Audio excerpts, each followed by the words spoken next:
Well, let's go back and talk about schizophrenia for just a second.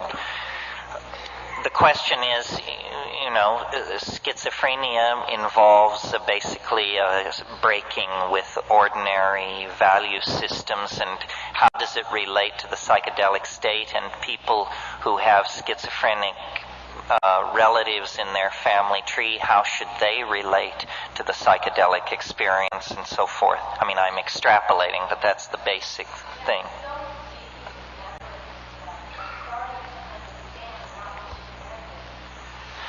Well, there are different things to be said about this. I mean, first of all, how many psychiatric residents, who are the people who come most in contact with schizophrenics, whatever that means, how many psychiatric residents have ever seen an undrugged schizophrenic?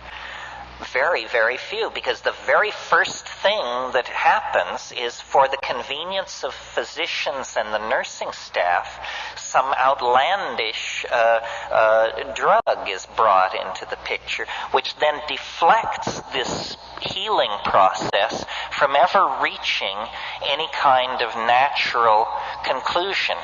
Schizophrenia is just a catch-all term for mental forms of mental behavior that we don't understand.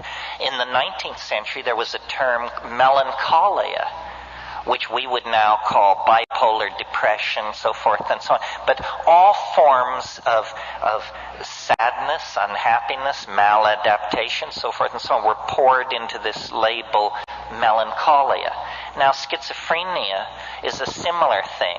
I can remember an experience I had years ago. I was in the Tolman Library at the University of California, which is the psych library, and I was looking up some drug or something, and I just saw a book, and I pulled it off the shelf, a book about schizophrenia, and it said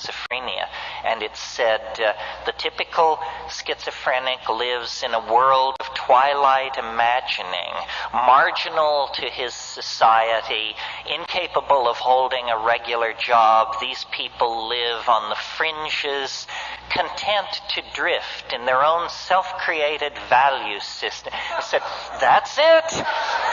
That's it. Now I understand.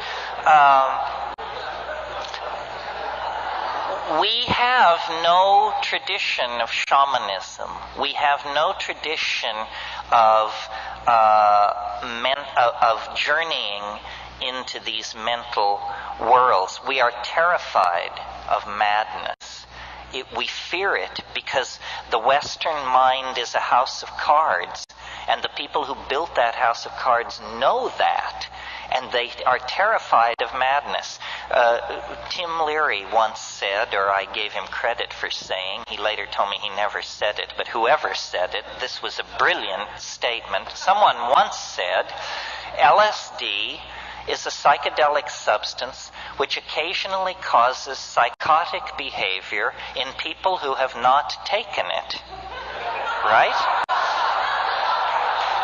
And I would bet you that more people have exhibited psychotic behavior from not taking LSD, but just thinking about it, than ever exhibited it from taking it. Certainly in my family, I watched my parents both go psychotic from the mere fact that LSD existed. They would never have taken it. There is a great phobia about the mind. The Western mind is very queasy when first principles are questioned. Rarer than corpses in this society are the untreated mad, because we can't come to terms with that. A shaman is someone who swims in the same ocean as a schizophrenic, but the shaman has thousands and thousands of years of sanctioned technique and tradition to draw upon. In a traditional society, if you exhibit quote-unquote schizophrenic tendencies, you are immediately drawn out of the pack and put under the care and tutelage of master shamans. You are told, you are special. Your abilities are very central to the health of our society. You will cure. You will prophesy. You will guide our society in its most fundamental decisions. Contrast this with what a person exhibiting schizophrenic activity in our society is told. They're told, you don't fit in. You are becoming a problem. You don't pull your own weight. You are not of equal worth to the rest of us. You are sick. You have to go to the hospital. You have to be locked up. You are on a par with prisoners and lost dogs in our society.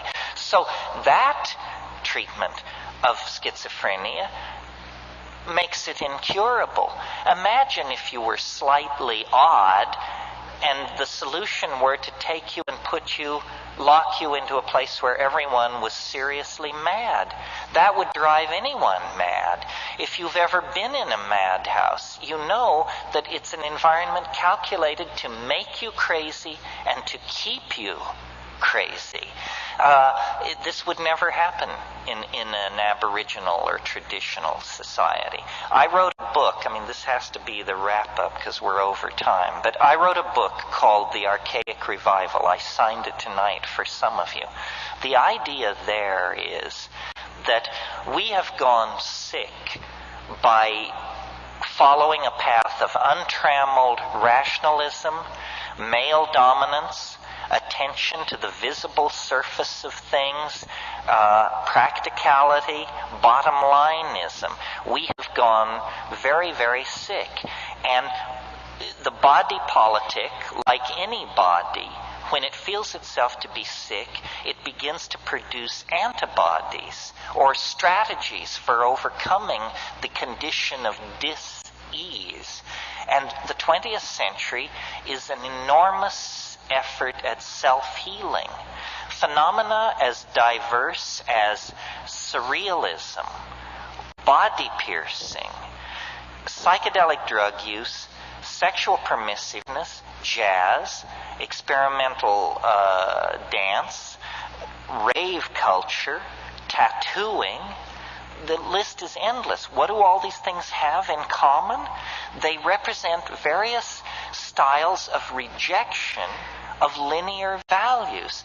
The society is trying to cure itself by an archaic revival, by a reversion to archaic values. So when I see people manifesting sexual ambiguity or scarifying themselves or showing a lot of flesh or dancing to syncopated music or getting loaded or violating ordinary canons of sexual behavior, I applaud all of this because it's an impulse to return to what is felt by the body, what is authentic, what is archaic. And when you tease apart these archaic impulses, at the very center of all these impulses is the desire to return to a world of magical empowerment of feeling. And at the center of that impulse is the shaman, stoned, intoxicated on plants, speaking with the spirit helpers, dancing in the moonlight, and vivifying and invoking a world of conscious living mystery. That's what the world is. The world is not an unsolved problem for scientists or sociologists. The world is a living mystery. Our birth, our death, our being in the moment. These are mysteries. They are doorways opening on to unimaginable vistas of self-exploration, empowerment, and hope for the human enterprise. And our culture has killed that, taken it away from us, made us consumers of shoddy products and shoddier ideals. We have to get away from that. And the way to get away from it is by a return to the authentic experience of the body. And that means sexually empowering ourselves, and it means getting loaded, exploring the mind as a tool for personal and social transformation. The hour is late. The clock is ticking. We will be judged very harshly if we fumble the ball. We are the inheritors of millions and millions of years of successfully lived lives and successful adaptations to changing conditions in the natural world. Now the challenge passes to us, the living, that the yet to be born may have a place to put their feet and a sky to walk under. And that's what the psychedelic experience is about, is caring for, empowering, and building a future that honors the past, honors the planet, and honors the power of the human imagination. There is nothing as powerful, as capable of transforming itself and the planet as the human imagination. Let's not sell it straight. Let's not whore ourselves to nitwit ideologies. Let's not give our control over to the least among us. Rather, claim your place in the sun and go forward into the light. The tools are there. The path is known. You simply have to turn your back on a culture that has gone sterile and dead and get with the program of a living world and a re-empowerment of the imagination. Thank you very, very much.